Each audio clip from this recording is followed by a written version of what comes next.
Hi friends, and welcome to Crumbz from Gerard. The theme today is knowing Jesus, and the reading is from Philippians chapter 3 verses 7 and 8. Whatever gain I had, I counted as loss for the sake of Christ. Indeed, I count everything as loss because of the surpassing worth of knowing Christ Jesus my Lord. For his sake, I have suffered the loss of all things and count them as refuse in order that I may gain Christ. Here you have Paul, who was a Jew circumcised on the 8th day of the tribe of Benjamin. He says that he belonged to the Pharisees, that means the strictest kind of Jewish life that he could live.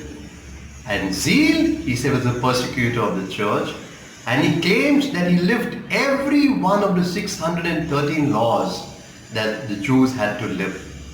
Now that is a tall order because he wanted salvation. But then he says he had an experience of Christ.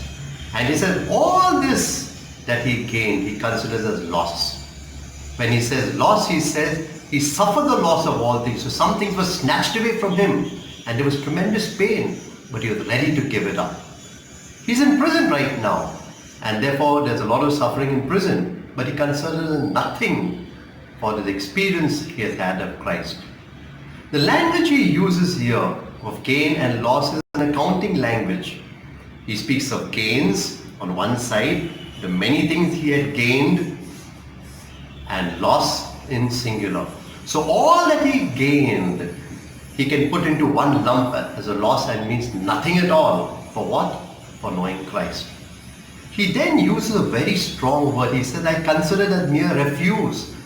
Some translations take it as garbage, some as rubbish, some as excrement or unspeakable filth. There's one translation which says that.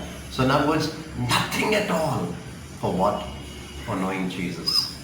And the word for knowing Jesus means the deep personal experience of Jesus. And that is the center of Christianity.